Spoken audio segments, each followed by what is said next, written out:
back to the channel. I'm Josh, as always, and behind me we've got an REW swapped RX8 that I've been building for a little while. This one in particular belongs to a customer who's a well-known breaker in the RX8 world called Pete of Boston Rotary. The criteria was simple. He wanted a reliable RX8 track car with enough power for him to be competitive in the straights. As we all know with the RX8, the chassis is more than capable of punching well above its weight. He supplied most of these parts, including the engine, we built it from scratch, resurfaced housings, lapped irons, so for all intents and purposes that's pretty much new. So he's got some trick parts for it, including a ball-borne EFR turbo and an electric water pump. What the fuck's it called? Craig Davies Craig, fuck you. The Davies Craig electric water pump as well. On top of that, supplied with a new fuel system, an electronic ECU, and a few other bits just to add to the dependability, the reliability, and functionality more than anything. As you say, the criteria was always for it to be reliable. Most of what he supplied us wasn't bolt-on, it's all come from an RX7. So making that fit, obviously, there's quite a bit of fab work involved, but nonetheless, we made it all work somehow.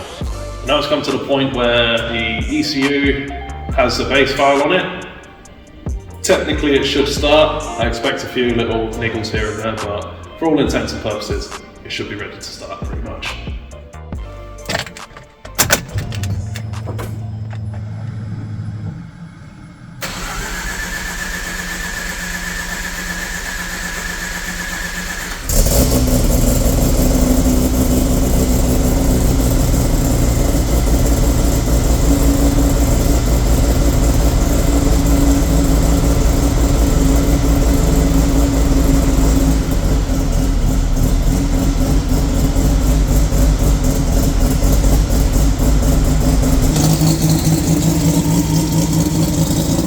Seems pretty good to me.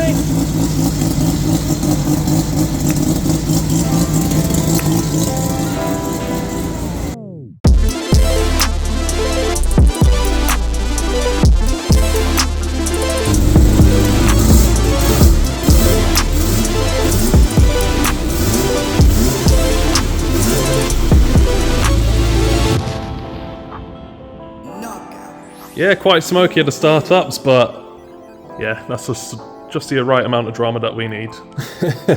All in all, it looks like, yeah, she's running healthily. Only a few little things to address. There is a exhaust blow from that downpipe there. Always a case of V-bands to take a bit of fiddling.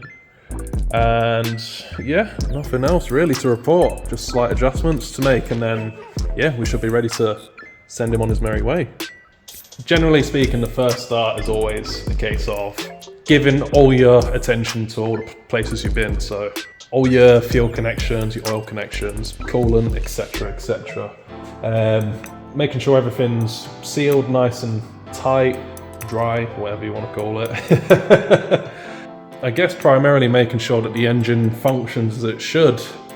In this case, there are no engine issues. Just a few little adjustments here and there, and obviously getting that exhaust sorted. But all in all, for a build from start to finish, it's not too bad. The car's not meant to idle like that, it is just a mild street port. I imagine it's running quite rich, and there'll be a few settings to adjust an ECU, but that's all minor stuff. But I'm gonna step outside for a bit, because yeah, I don't want to die. So I thought I'd step out the workshop just so I don't gas myself out, because no one likes Hitler. With all these kinds of builds, certainly engine conversions, because so much has been changed from the standard car, you've got to be thorough in the way you check things and I guess kind of expect the unexpected.